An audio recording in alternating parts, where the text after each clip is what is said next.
ஒரு சிறிய பச்சை பசேல் பூங்காவில் அழகான கோழியும் முயலும் இணைபிரியாத நண்பர்களாக இருந்தனர்.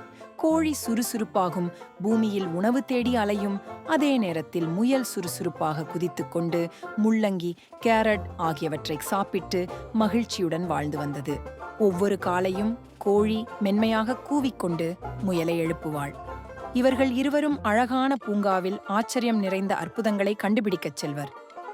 ஒரு நாள் பூங்காவின் தொலைதூரத்தில் ஒரு ஒளியுடன் தெரிந்த ஒளிரும் நீர்த்தாரையை கோழி கண்டுபிடித்தாள். முயலா, வா, இதை தொட்டு பார்ப்போம் என்று கோழி உற்சாகத்துடன் கூறினாள். உடனே முயலும் அவரது நண்பரின் பின்னால் துள்ளி குதித்து ஓடினான். அந்த நீர்த்தாரையை பின்தொடர்ந்து சென்று பார்த்த அவர்கள் அங்கே சிவந்த பழங்களால் நிரம்பிய காட்டு ஸ்ட்ராபெர்ரி தாவரங்களை கண்டனர்.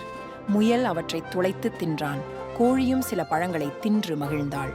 பின்பு இருவரும் பசுமையான புல்வெளியில் படுத்து வானத்தைக் கண்டு ரசித்தனர்.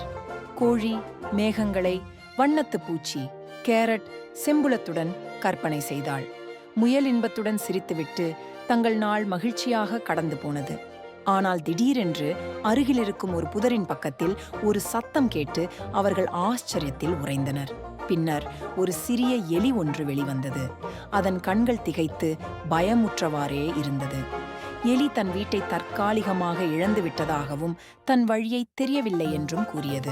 உதவி புரிய கோழி தனது கூர்மையான பார்வையால் பாதையை கண்டுபிடித்தது. முயல் அதில் சுறுசுறுப்பாக ஓடினான். அவர்கள் எலியின் வீட்டுக்குச் சென்றது. எலி மிகவும் நன்றியுடன் மனப்பூர்வமாக நன்றி தெரிவித்தது. மாலைக்கதிர் மூழ்கிய போது கோழியும் முயலும் பூங்காவுக்கு திரும்பி வந்தனர். அன்றைய அவ்வழியின் ஒவ்வொரு பயணமும் அவர்களுக்கு ஒருவருக்கொருவர் உறுதியான நட்பாக இணைத்துச் சென்றது என்பதை உணர்ந்தனர்.